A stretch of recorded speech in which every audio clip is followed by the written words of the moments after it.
Oh, good afternoon and welcome back, Kyle. We've been a while. Good to be here. You don't think we've done one before? I don't remember doing one with you, Nige, I in the definitely do. studio. You're more memorable than I am. Okay. Well, that's nice to say. I'll take the compliment to open up. Look, we've had a lot of people ringing us up in the last couple of months.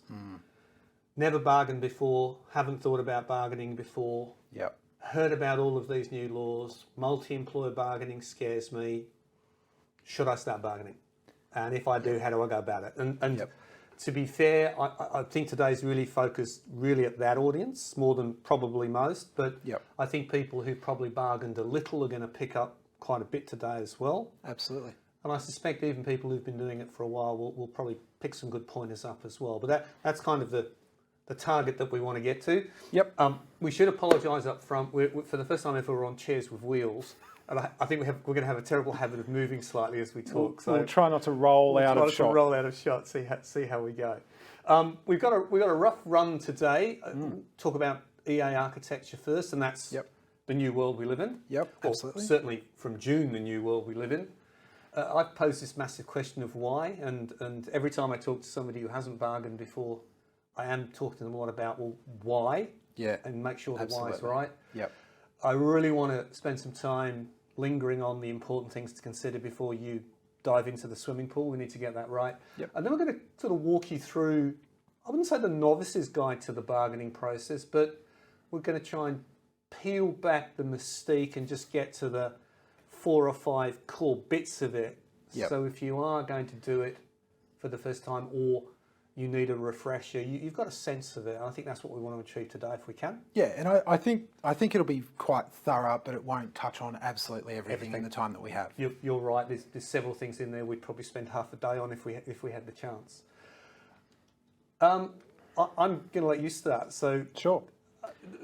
Possibly some of the silliest names ever given to bargaining architecture in the modern world. Look, that's my opinion. That's my opinion. I think we already have quite a complex bargaining framework. The reforms add complexity, and for some unknown reason, they've given the multi-employer bargaining streams silly names that confuse everyone even further. Particularly if you think about single interest authorisation, starts to suggest that we're talking about single employer EAs, when in fact the single interest stream is multi-employer. So complex names. But effectively, under the new world from June, we now have 4 separate streams of bargaining. The first stream, single employer bargaining, is our traditional single enterprise agreement. So a workplace bargains at a workplace level, the employer bargains with the workforce, creates what we all know to be an enterprise agreement. Could be a single company, could be a set of related companies. That's right. Might be your 10th agreement, it could be a Greenfields agreement, all of that's in that bucket. Yep, so that is our old world Fair Work Act enterprise agreement. We then have multi-employer bargaining, and we have 3 different streams of multi-employer bargaining. So we've got the single interest stream. We'll call that the general market stream. Is that a fair?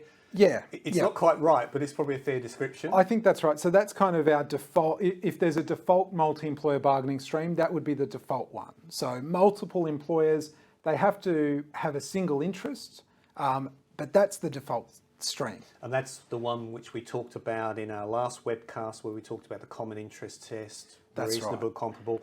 And look, for people who want to get into the fine detail of how that all works, go to our website. You'll see our November webcast. I think we spent about an hour and something on it. We won't be going to that level of detail today, but if you want to pick that up, go to the website. November webcast has got that. Yeah, that's right. And I'd encourage you to do that, because both the single interest stream and then the supported bargaining stream both have their own kind of fairly complex statutory tests and thresholds for how you get into that stream if you're a union wanting to bargain with multiple employers. So quick distinction now, we've got the single interest authorisation stream, which we might call the general market stream. Yep. Then we've got the supported stream. Yep.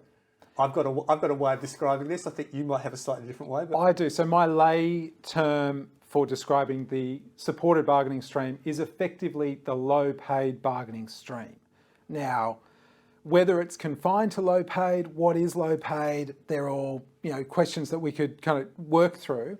But effectively, it's meant to be the kind of funded sectors where bargaining historically there hasn't been a high level of bargaining. So I'm thinking disability services, home care, aged care, childcare, maybe a couple of others. Yeah, I'd agree with that, and we'll talk later on. We've got a couple of questions. There's no doubt in my mind that childcare is probably the first cab off the rank. And then we've got this last one, nice cooperative workplace stream. This is the opt-in, what I describe as the kumbaya. If you want to create a multiple enterprise agreement, and so an employer can't be compelled, you can't be forced into that stream of bargaining, but if you want to do it, you can do it. I think the intent behind this, or why it's there, is I think there was a view last year that some small businesses out there wanted to have an enterprise agreement but didn't have the resources to necessarily know how to do it. Yeah. So, if you take particular industries, there might be an industry association that negotiates a kind of template agreement with the union, and then the members of that association might choose to opt in if they like it. So that's the fourth stream. My view is we won't see a lot of action in that stream. And I think the anxiety that's been out there from the business community around multi-employer bargaining is probably around that single interest stream. So the general market. Number two, I think so, because I think when you actually talk to the supported sectors in particular, obviously it's a tripartite conversation because it's all about funding as well. Yep. I'm probably a little bit more optimistic about the fourth stream than you are. I just have a sneaking suspicion that perhaps not this year or next year, but we might see that stream do a little bit of work.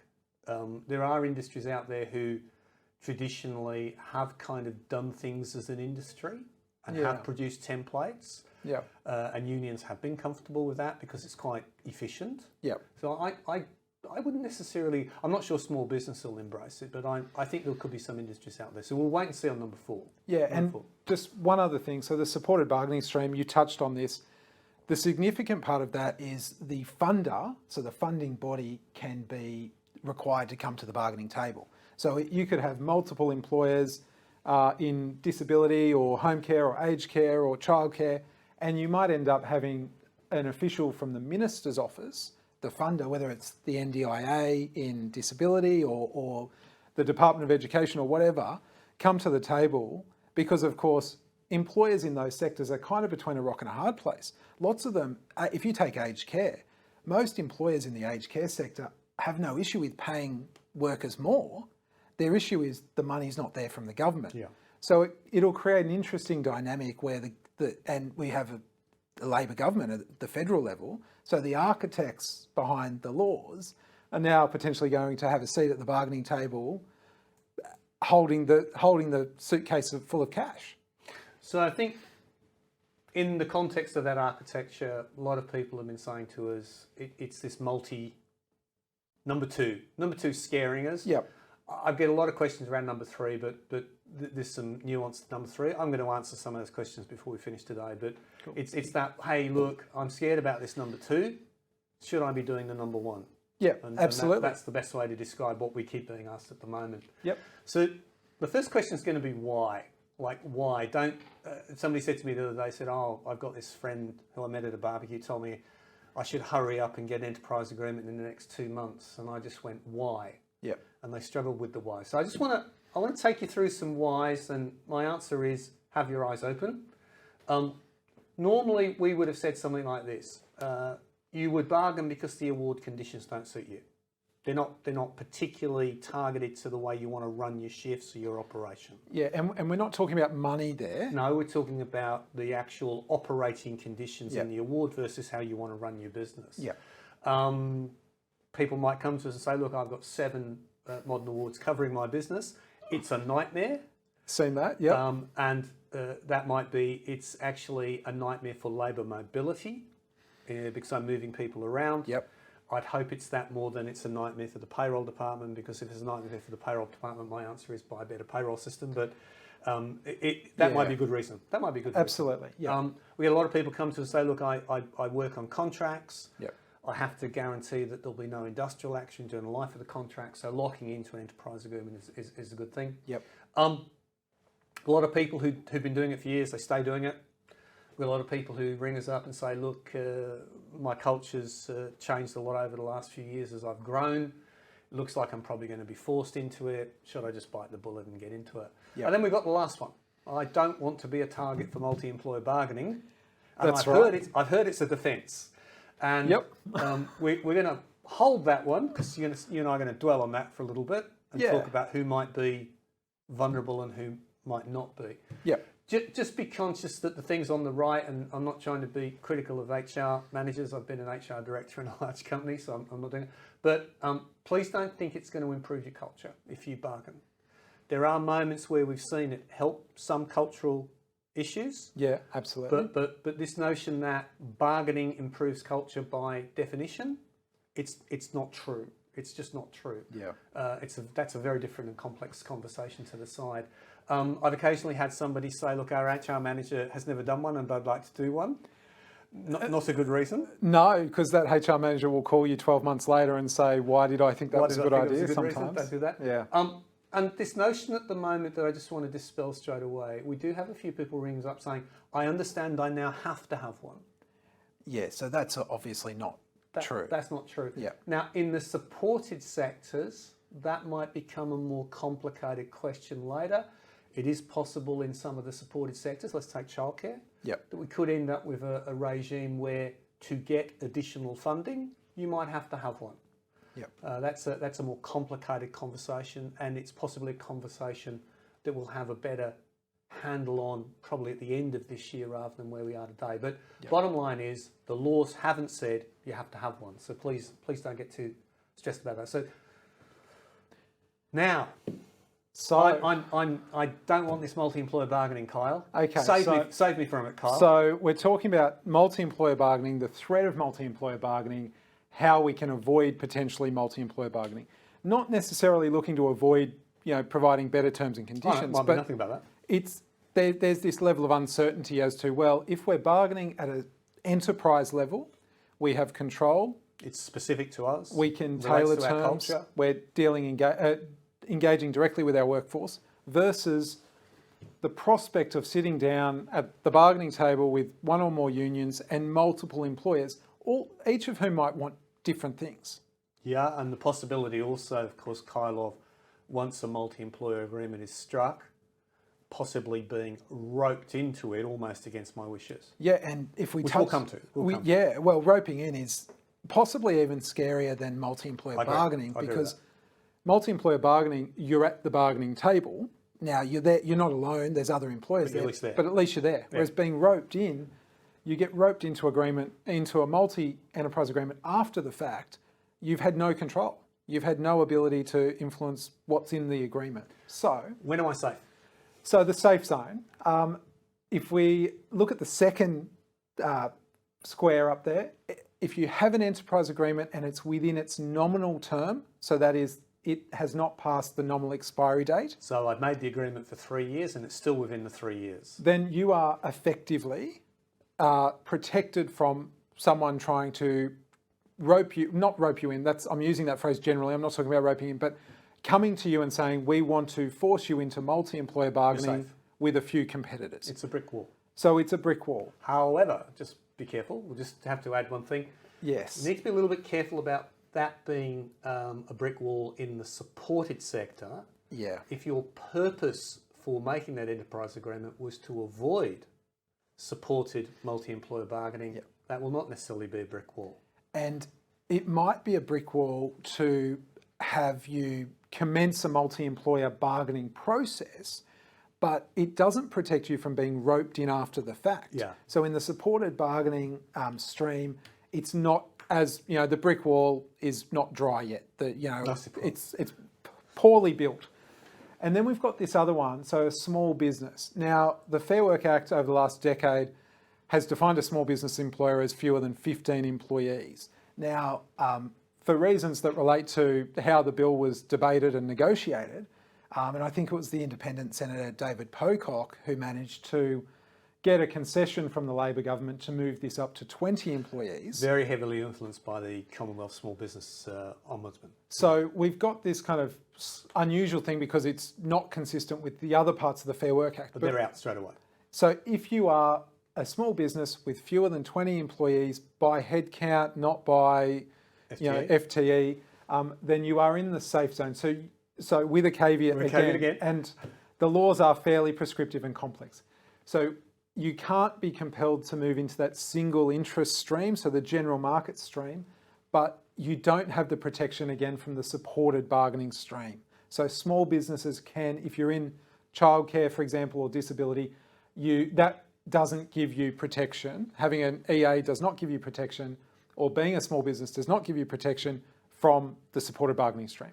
Otherwise, if you're in that single interest stream, potentially, you're in the safe zone. Yeah, and I should just say, if you're in the supported stream and you've got a bona fide enterprise agreement, and you weren't simply doing it to escape multi-employer bargaining, you're okay. Yep. You're okay.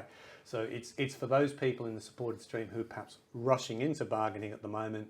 The why is a very important issue. Yeah, but I think, the key point is, if you have an enterprise agreement or you create an enterprise agreement that is still within its nominal term, as a general rule, that will protect you from multi-employer bargaining. Yeah. We then move over to the area where you don't have that safe zone or you're not as protected. If you have an enterprise agreement but it's past its nominal expiry date, you can be exposed to single interest bargaining, supported bargaining stream. Now, there's some funky rules about that. There's this kind of 9-month hiatus period. Yep. And again, go to our November webcast to go through all of that. But as a general proposition, ultimately, if your agreement's expired or expired after a period of time, you're vulnerable. That's right. So there's this 9-month period. There's this test around whether you've got this history of effective bargaining. It's all very technical, but long story short, if your EA has expired, or if you don't have an EA and you're operating on the modern award, you're in the vulnerable box. You're in the vulnerable box. And so there's some other factors there that are relevant, whether you're in that low paid or care sector around supported bargaining. Obviously, how vulnerable you are might depend on the nature of your business, the industry you're in, whether you've got union involvement or not. And so those things need to be considered. There are people out there saying the best thing to do is to go and create an enterprise agreement as quickly as you can.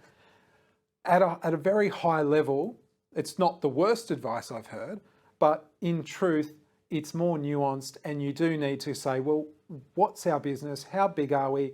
Look at some of these factors to get a more informed decision as to what you should be doing.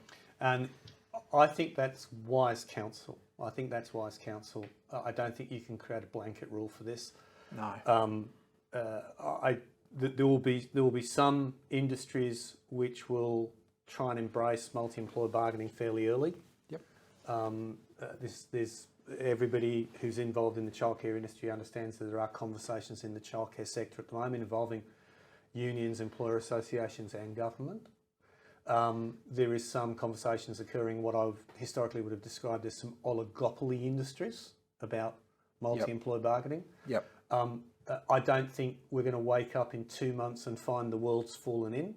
It will be, unions only have so many resources. It's going to take some time. Yep. And if you're a business out there that's relatively small, if you're a business out there that's got no union presence, you've got good employees who are engaged, you're probably paid to market, the chances of you being picked up in the short term are probably very, very, very, very low.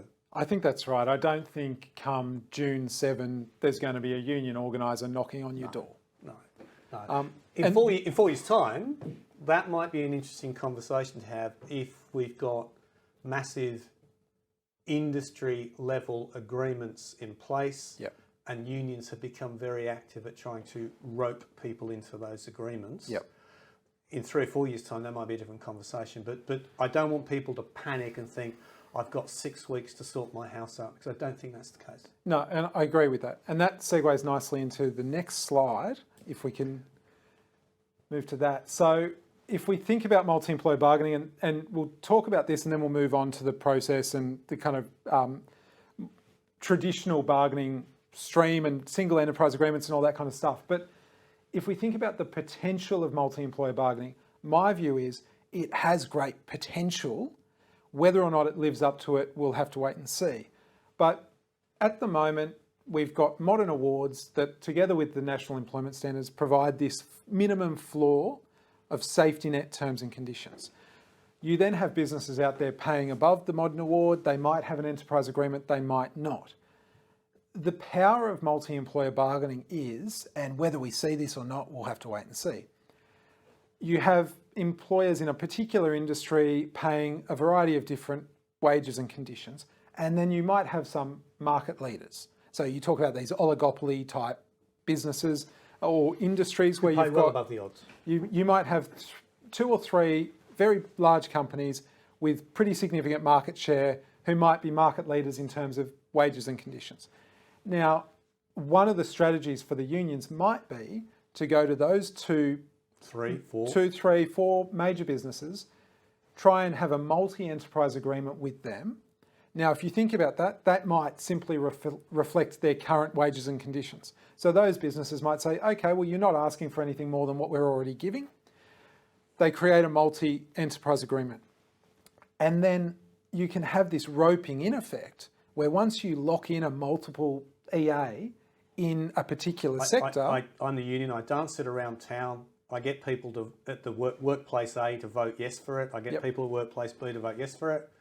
And I race off to the commissioner and say, we now want this company joined. Yep. So once you establish one in a particular industry, you can then progressively rope other smaller providers in. Now, that might take some time, but over... And there are tests that they've got to get over. Of course, but over 5 or 10 years, the potential is that modern awards might be replaced with these industry EAs that effectively move from a current minimum floor to a market floor. And so that's the power potentially of multi-employer bargaining. I don't think it's super easy, but if I was a union official, I'd be thinking in those terms. And I think they are. And you're right by saying it's not super easy because people might have agreements today, they might all expire at different times. That's and right. how do I line all of that up? And I obviously need the resources to go about doing all of this and limited resources. And you know, if I'm focusing on one industry, I can't focus on all the others. And that's probably why you're right. The real interest for this will be what happens in about 4 or 5 years' time and where we sit. So that could be the world we move into, Kyle. It is the world we're moving into. What are some things to think about? So the employer's still saying to me, the company's still saying, I hear all of that. I think I now want to bargain. I want to do it, okay? I want you to think about some things. My last attempt to sort of talk you out of it in a way. Just be conscious that once you start, it's almost impossible to get off the hamster wheel. It's even harder now than it was. Termination of enterprise agreements, you can do it by a vote. Gosh, why a lot of people would vote for that is unclear, but occasionally you might be offering something better or your agreement might almost have fallen below some of the award benefits. But just be conscious that basically absent a vote these days, you almost got to be going bankrupt. That's right. It's not quite right, but it's almost going to be that. That's right. And so once you go into enterprise bargaining, you potentially kind of institutionalize it within your business. And that's why, you know, the why question is really important, because once you're in, it's hard to get out, and you don't want to rush in under some misguided view that we have to, or there's some huge strategic benefit. You want to kind of sit down and go, well, what are the pros and cons? What are the benefits? What are the risks? Let's make an informed decision, and then we'll move down that path. And look, these are things we tell everybody, but they're true.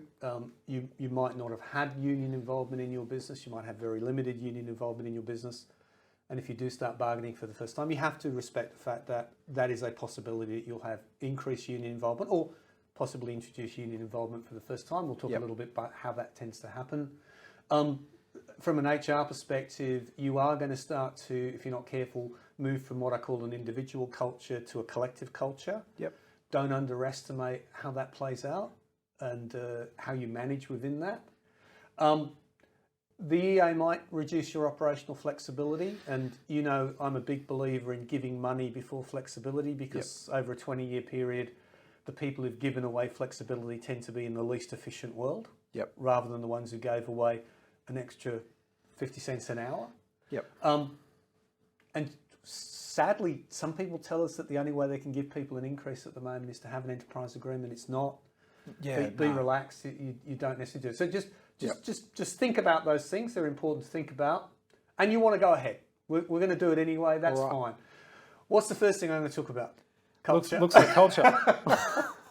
Now, if I was working with you, I'd probably spend at least 2 or 3 hours on this. But what I want you to understand, if you're bargaining for the first time, you need to understand that there is a question of how easily your current culture is going to respond to that, how it's going to receive it.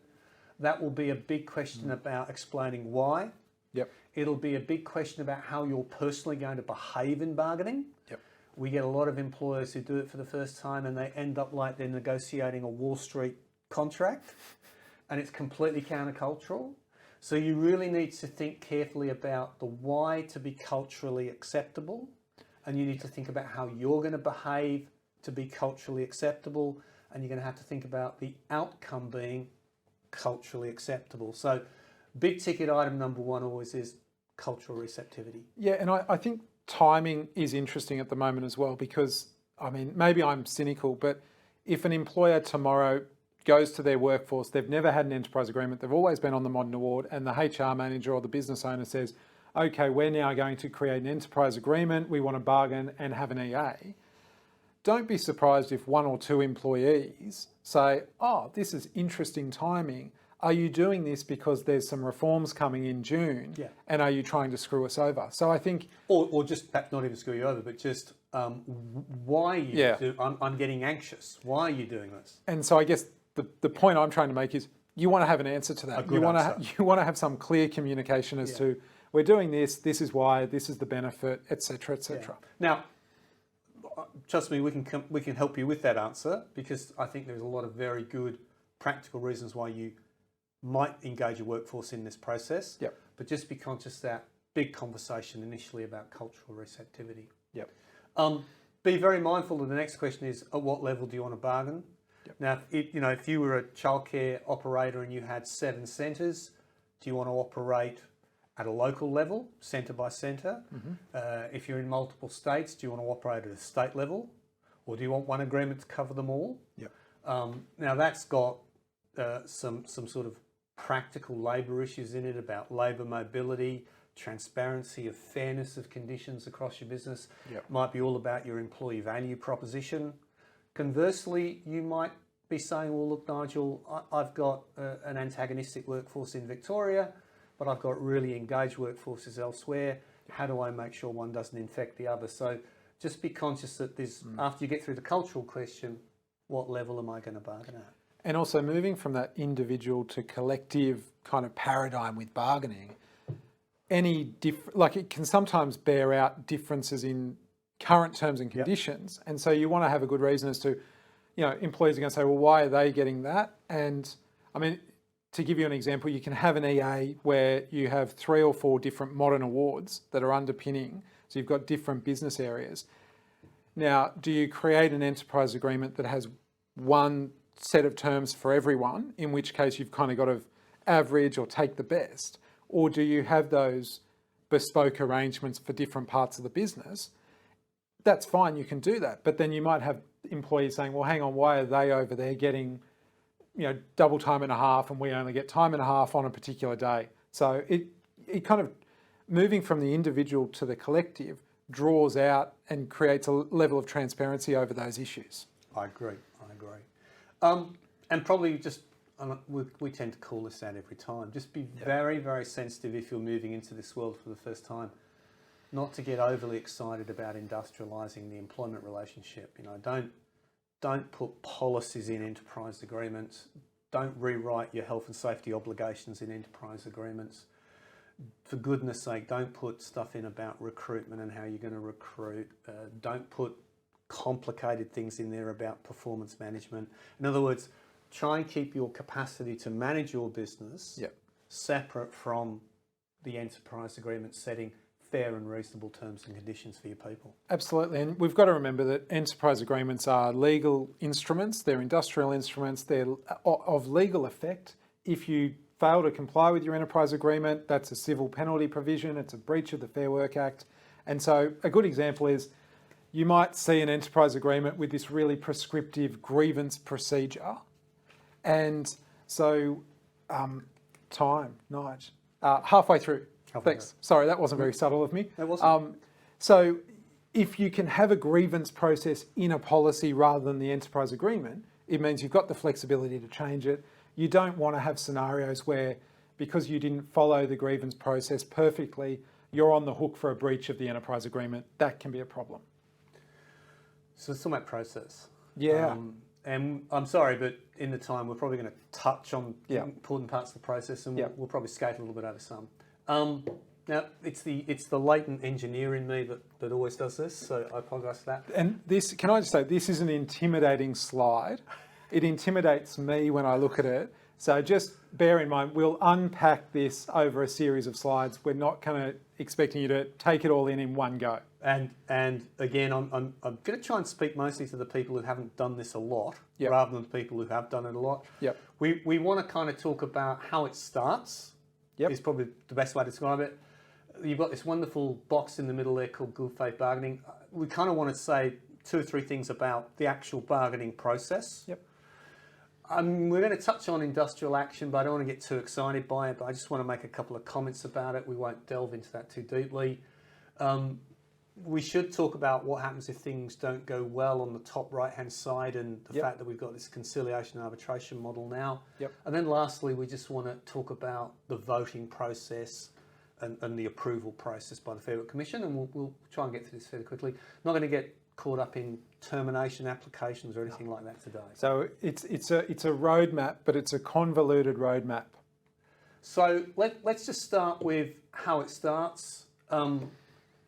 Kyle, very quickly, Yep. if you refuse to bargain, you can still be compelled through majority support determination. So in the old world, prior to the reforms, you could have a union or an employee come to you and say, we don't have an EA and we think we want one, or our EA has expired, we need to renegotiate the new one. In the old world, the employer could simply say, no, doesn't suit us. And the union would have to go around, get a petition, get a majority support to say they wanted to bargain, take that to the Fair Work Commission. The employer would then be compelled to bargain. So one of the key reforms that passed late last year is that process is no longer the main process. So a union or an employee can simply request to commence bargaining. If you've already got an agreement. That's right. It's expired. If it's expired and an employee or a union requests to commence bargaining, the employer does not have that ability anymore to stonewall and say, no, what are you going to do about it? So if I've got an agreement and it's expired, I can be compelled without a majority support determination. Bargaining representative just has to say, I want to do it. Yep, written request. If I don't have an agreement and I don't want to do it, majority support determination is still there. But let's assume that we're not in that world. Let's assume that the employer wants to do this. They've come to us and said they want to do it. Yep. They're going to initiate the process. They're going to send out the NER. the famous document, the NER.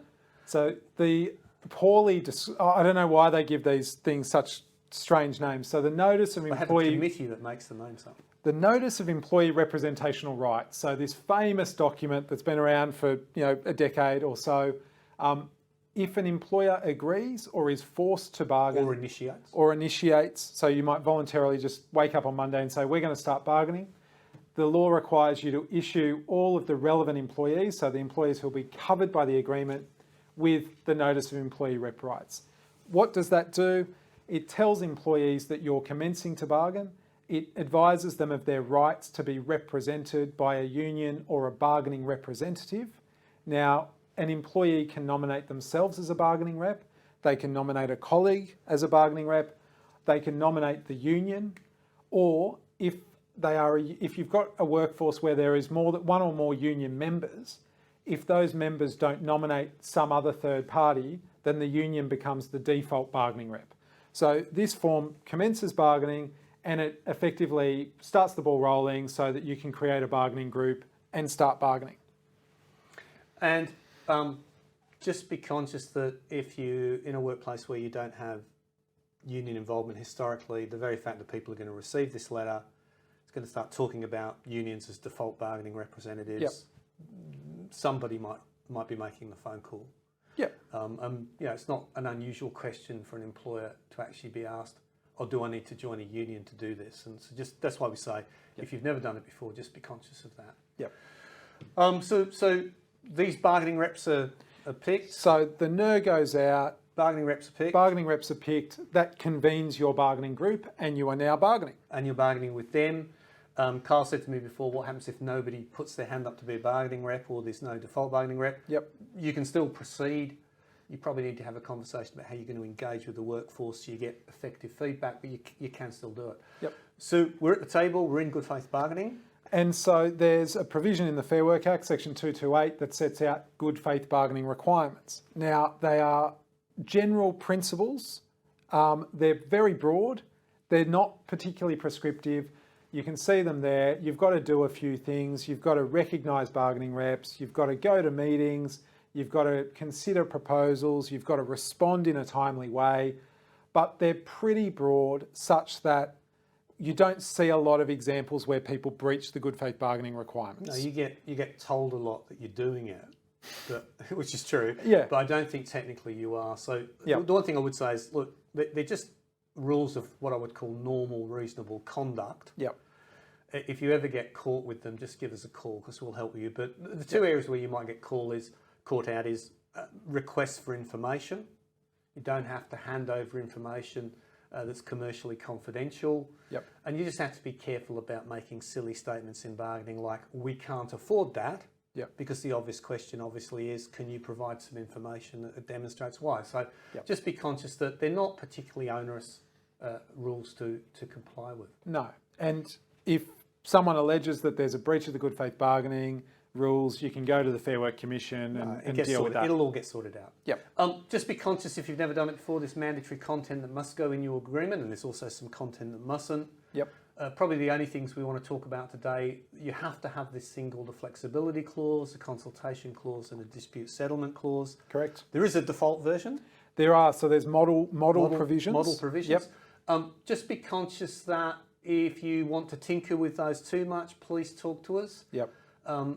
Sometimes, particularly around the consultation clause, Yep. I've had people tinker with them to try and be nice, and they've created legal obligations that almost require them to consult with their employees when they have a new idea, standing in the shower in the morning about the business, Yeah. literally. Yep. So just be careful with those, but just be conscious again, if you're doing it for the first time, there will be mandatory content that must go in, and some of it has to go in to meet a certain requirement in terms of its form. Yep, that's right. Just about the basics, and we'll touch on this very, very quickly. If I was to sort of spend half a day with you, I'll probably spend a lot of time talking about this, but just be conscious about who's going to negotiate. And what do I mean by that? One, make sure they've got enough time to do it. Two, make sure they're credible. Three, please don't try and avoid putting the ultimate decision maker in the room. It normally ends in disaster. Yeah. If there's 5 bargaining reps from the employees, don't assume you've got to have 5 people. I tend to go talker, listener, note taker. Yep. So I tend to play the rule of 3. That's my preference. Yep. Bargaining rules, probably the only one I'd talk about today is one, if you haven't bargained before, please don't put people in a room for a whole day. They'll be exhausted. Yeah. And you've got some very strong views these days from an inclusivity perspective about don't go too early, don't go too late. Yeah, so I think the bargaining meetings that I've been sitting in over the last couple of years, I think we don't start before 10, we don't go beyond 4, so that, for people who've got caring responsibilities or school-aged children, makes their life a little bit easier. So I think that's helpful. But I think the key point is when you start to bargain, set up some protocols. Now, you don't need a 20-page book of rules, but just set up some kind of protocols around how often are we meeting, when are we meeting, at what time, who's coming, what level of note-taking are we having, version control. So if you're doing drafting amendments on an EA, You don't want 12 different versions of the document floating around. So you can have sometimes some live drafting where you've got the document on the screen and you're doing track changes. Have that kind of initial discussion as to how we're actually going to proceed down this path. And that might include what you're going to communicate with employees after a meeting as well, which is important. Yep. And look, you see there this sort of very simple concept to prepare before the meeting, have the meeting, debrief after the meeting. Even if it's a small workplace, it's very relation-based bargaining. Yep. I would still say please prepare, work out what you're trying to achieve in a meeting, and always when you come out of a meeting, have a debrief about where you are and where you've ended up. Yep. People who don't do that normally end up with a bad experience. People who do it will end up with a better experience. But those are the things that I'd probably say most people new to it need to get their head around in terms of the actual negotiation. And the other thing is there's an employment relationship here for the most part. So the general rules about etiquette or how we speak to each other don't change. You can't go into the bargaining meeting and then abuse the CEO if you're an employee of the business. And vice versa, we want to be treating our people with respect, particularly if we're negotiating directly with them. Absolutely. Look, a little bit about industrial action, but I'm going to do it in 2 minutes. Carl's going to just let me do it in 2 minutes. Just be very conscious for the uninitiated. Industrial action is available if you don't have an EA or if your EA is expired. Mm-hmm. And it's basically subject to this thing called a protected action ballot order. So if you're involved in bargaining and you've got an expired agreement or you don't have an agreement at all in place, it is a possibility that one or more of the bargaining reps dealing with you might decide that it's good to put some pressure on you through industrial action. Yep. The system provides for it, it's lawful, it's permitted, and you will get this application called a protected action ballot order application. You will ring us up, we'll explain it all to you at the time how to go through it. And effectively, the bargaining representative will basically be having a ballot run, so the people they're representing get to vote on whether or not they want to take industrial action. That's how it rolls. There's a few tests along the way, but if you come to that, we'll take you through it. And there's a new rule now that the Fair Work Commission has to actually convene a conference of the parties to talk about, I think, the substance of what's going on before that ballot's actually closed. And I think that's sensible. That gives a little, it's like before you take this strike action, a little bit of conciliation. Should we think about this? And, in simple terms, employees can't just go on strike. No, that's there's a process there. For the uninitiated. And look, again, if the protected action ballot says, yes, we are going to agree we're going to do A, B and C in terms of action, very importantly, you have this wonderful rule which is called the 3-day rule, which basically means that you've got to be informed 3 days before the action starts of what it is, and that does give you some capacity to actually protect your business in some way. I'm not going to go into industrial action and how to stop it. There are some capacities to stop it. If you found yourself in this world, you're probably talking to us anyway. Industrial action takes these 3 forms. Historically, most people think about strikes. To be honest, in bargaining, it's normally the first one. That is, how does an employee cause you the most pain for the least worry for themselves? That might be putting a ban on using a computer or putting a ban on using a mobile phone, or one as I dealt with last year, they put a ban on locking devices, which included a seatbelt. Right. Which was a good one, so they couldn't get in their vehicles and drive their vehicles. But look, if you've gone that far, you're having a chat to us, but just that's all part of that world. Now, we're now living in a world of what we might call conciliation and possible arbitration. There's always been the ability, if you're in bargaining and you're in dispute, to get conciliation. Yeah, absolutely. So if you're in bargaining, either party, the employer, the union, or any bargaining rep can make an application to the Fair Work Commission. You go along for a conciliation to see if that will assist, sorting out bargaining disputes. We've always been able to do that, and that will continue. What's new is this idea of arbitration of protracted... Intractable. Intractable, I made this mistake. I made this mistake. There's so many bloody terms. Intractable bargaining dispute. The Commission will have the power to arbitrate that dispute. So that is determine it, hear from both sides, and then make a binding decision. Good or bad? I think it's sensible. I think it's sensible. So you don't want to live in a world like the bargaining system historically has been fairly unrefined. You bargain. If you can't reach an agreement, you just bargain forever, or the workforce strike. Like, that's not a particularly helpful system. It's quite destructive. So to have this circuit breaker where you can go to the commission, have conciliations, and then have the matter determined by arbitration, I don't think we'll see a lot of it. But the fact that it's available, I think, is a good step. Now, I'm sadly mildly older than you, as you're well aware, and I grew up in an arbitral world, an arbitration world in New South Wales. Yep. My prognosis goes something like this: there'll be some unions who don't like this.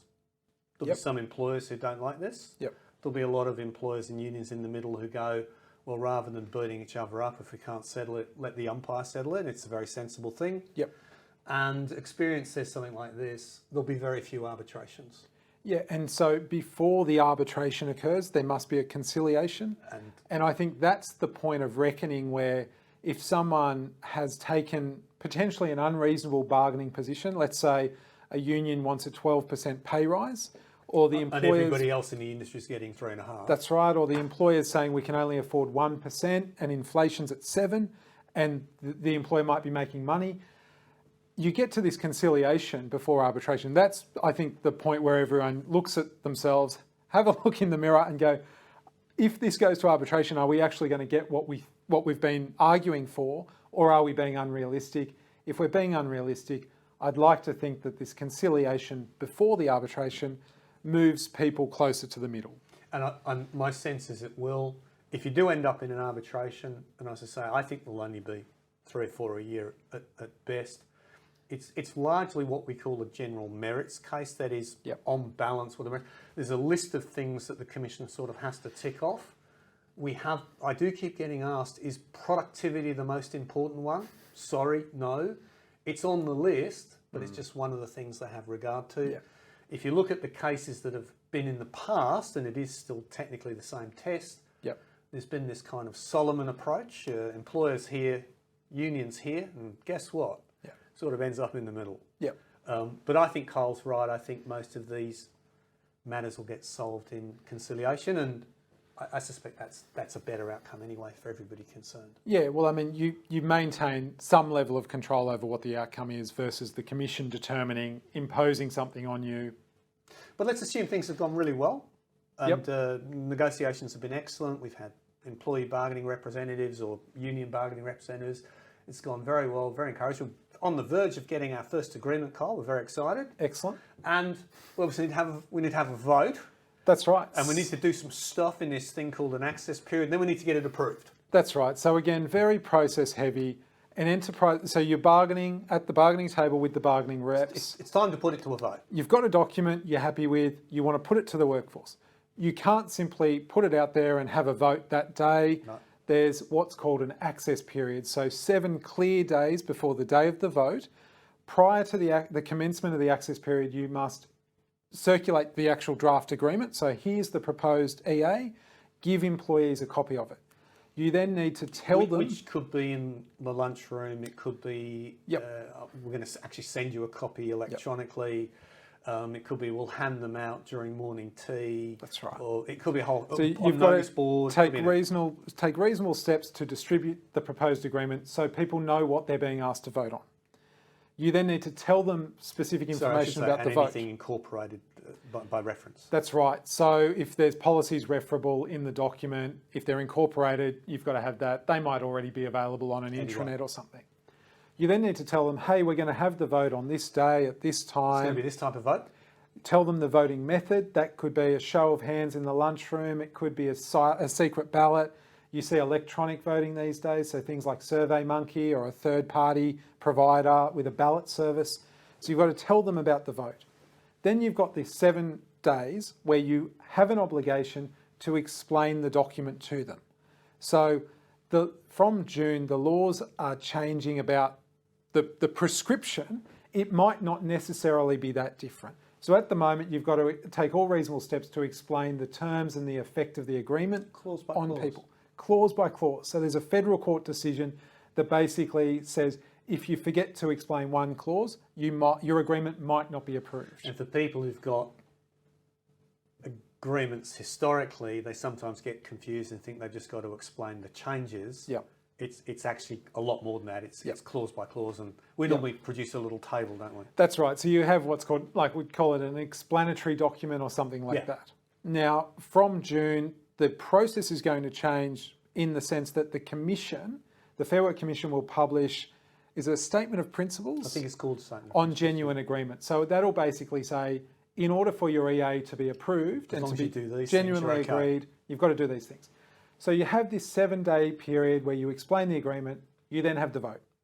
If the vote is successful, and that is 50% plus one of your eligible workforce who cast a valid vote, so you might only have 30% of the workers vote, and 16% vote yes. You're okay. So you've made an agreement even though 16% of the workforce have voted. And I can't help but saying it, but my most bizarre vote ever was 210 voters, 13 voted. And you could have seven voted yes. So yes, that's how you have a vote. And if you get a majority vote, yes, you have made the agreement. That's not where you finish. Once you've had it made, you then need to lodge it with the Fair Work Commission for approval. And bear with us, because there's lots of paperwork to fill out at that point if you've never done it. F16, F17. Yep. It will make you go mad filling out that paperwork. You'll probably need some help doing it. Yep. And then we get to the approved process. And look, perhaps not spend too much time on everything, but let's just talk about the boot. Yep. It's got to pass the better off overall test. So it's got to be better off overall than the underlying award or awards. Right. That's right. So the Commission will determine, or hopefully you've determined, what modern award would apply if the enterprise agreement wasn't in existence. The Commission then needs to be satisfied that your enterprise agreement results in employees being better off overall under that agreement as compared to the modern award. Now, that has in the last 5 or 6 years been fairly prescriptive and forensic. So they'd almost take this worst case hypothetical scenario modelling to work out whether they're satisfied that every employee is better off.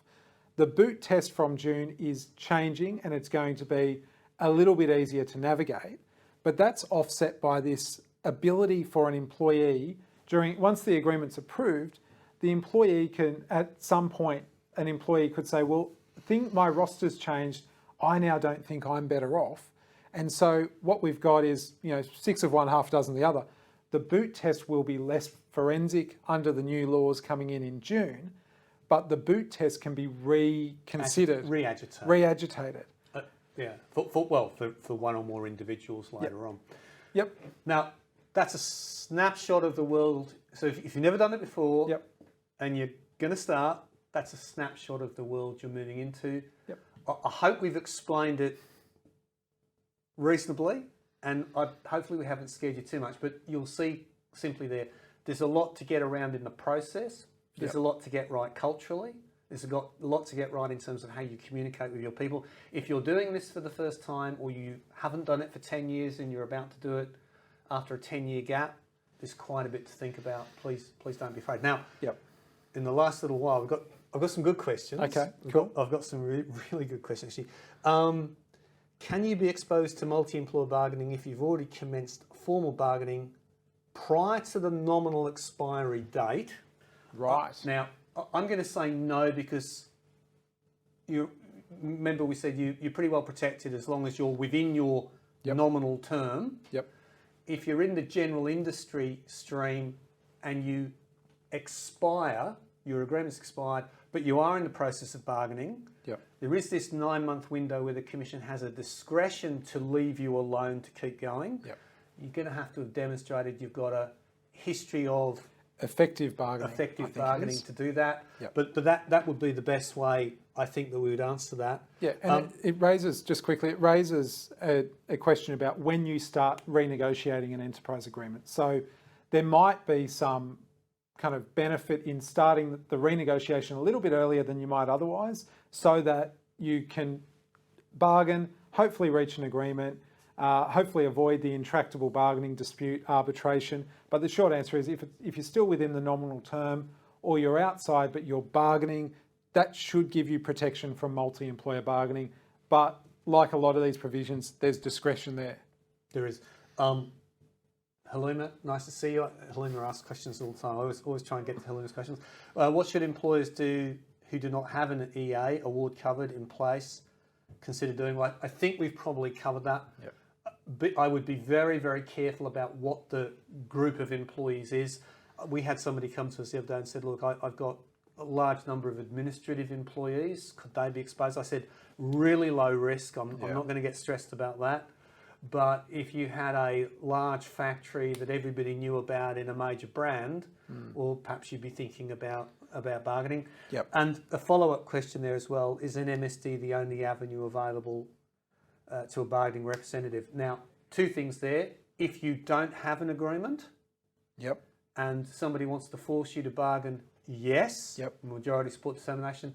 If you have an agreement and it's in the process of expiring and somebody wants to renegotiate, one of the original bargaining, I think it is the original bargaining reps, can simply request now. Yep. And upon request, you're required to bargain again. That's right. So for those renegotiation EAs, unions or bargaining reps will no longer require that majority support determination process. So sitting on nominally expired EAs will become much harder. And I think as well, just broadly, if you've always lived in a world where you're on the modern award and you've never had bargaining, you can continue doing that past June. You can remain on the modern award, but there is a greater likelihood that you won't be able to stay there forever. I would agree. An interesting question, we'll have to make sure we understand it. If another organisation wants to join our EA, can we choose who joins or decline them? I'm assuming it's one of these single employer EAs. So I don't think that question really arises in that. Yeah. However, you might be an employer where your EA is seen as possibly the benchmark EA for an industry or part of an industry or an occupation or a sector. Yeah. Well, that's probably a conversation you'd want to have with a trade union if you were really interested in that. Yeah. But I don't want people to think that the new rules are about saying, oh, Bob Smith's EA over there looks good. How do we simply join that or how do we make it? That's not the world we're in. It's not quite like that. No, yeah, I don't think you can join another single enterprise agreement. I think it has to be a multi-EA and then you can join that. Do the new rules around intractable bargaining need agreement from both parties, or can one? I think it's one make the decision to proceed that way. Yeah, so it doesn't need to be an agreement. If you're at that point where there's an intractable bargaining dispute and the Commission's satisfied that there's an intractable bargaining dispute, it might be that the employer wants to have an arbitration and the employees don't, or vice versa. It might be one union does and other unions don't. Right. And the employer. So just needs to be one. One application of the one bargaining rep who's involved makes the application. As long as the Commission is satisfied that the grounds are made out that it is intractable, that is no reasonable prospects of success, and it might be 90% of it's agreed to, but you're never going to agree on the pay increase. Sounds like the Sydney trains almost is a similar example. Then off you go, and you're in conciliation and arbitration process. And the arbitration doesn't necessarily have to be on every clause of the EA. So I think we'll see these arbitrations where 80% of an enterprise agreement is agreed and 20%'s not, and you'll have an arbitration about those 4 or 5 disputed clauses. I've got a lot of questions here about childcare, and I'll just quickly say, without saying anything I shouldn't, there are discussions occurring in the childcare industry as we speak. Most of the principal employer groups in the industry are involved in those discussions in varying degrees.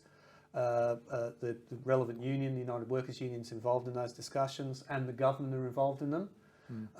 If you are not a member of one of those associations and you need to know more, feel free to drop me an email or give me a call.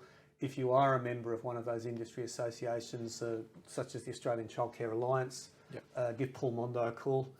Please don't give him a call at night. He's busy as hell at the moment, poor Paul is. But childcare will most likely be the first cab off the rank in the supported stream. But I don't want people to panic that that's going to happen on the 8th of June. It's just not going to be able to be that quickly. But there is a lot going on in childcare. And that's probably the most advanced that I'm aware of in terms of the supported stream at the moment. Yeah, and I think for those funded sectors, it's this kind of tension between, do we be proactive, go out and bargain and create a single enterprise agreement, or is there some benefit in kind of a safety in numbers approach where for funded sectors, maybe a multi-enterprise agreement's not the worst thing in the world. If you're in a multi-EA with everyone else in the industry, the government kind of presumably has to fund it. So it's interesting. Be careful with has to. Be careful with has to. People have attempted to force government's hands in the past and failed miserably. So that's why those discussions are tripartite and are particularly involved in nuance. Last question, which is a good question. How do we consider putting an enterprise agreement in place without it being deemed as being established to prevent being forced into multi-employer bargaining? Look, I think there's lots of good reasons at the moment why people in various sectors might want to bargain. Yep.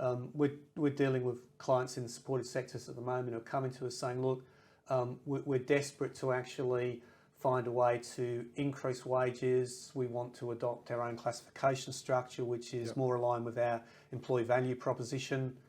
Okay, all of this has made us think harder about it than we would have in the past.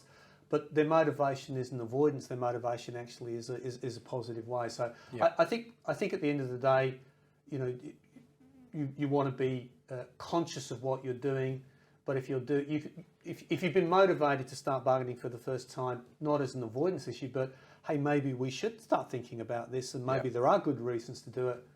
I think most employers out there will find their way through that question fairly easily. Yeah, I think there's a lot happening in the labour market at the moment in terms of attraction, retention. So, there's people out there paying above what their EA requires them to pay simply because they need to keep people. So, yeah, I think there's plenty of reasons why you go down that path. Now, Kyle, we've gone a little over. I'm not surprised. I'm not surprised because we could have talked, knowing you and I, we could have talked for hours, which is terrible for the audience. Can I just, how can we help? We'll make a pitch. We do run our in-house enterprise bargaining training course regularly through the year. You'll get to meet and spend some time with me if you want to come to that. The next one being run is on Thursday, the 27th of April. If you'd like to sign up to that, please just go to our website. There'll be details of that. We either run that as a full day or two half days. We'll be delving into everything we've talked about today and a lot more in a great deal of detail. Or if you do want to spend a day with us as a planning day, feel free to reach out because we can do a whole planning day with you for your business on whether or not you should, and if you are going to, how we would recommend you go about it. And again, we'll touch on everything we have today, but a whole lot more if we do a planning day with you.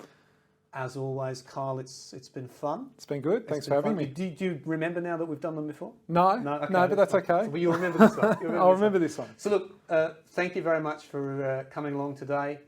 Please, as we said, if you want to get into some of that finer detail, have a look at that November webcast.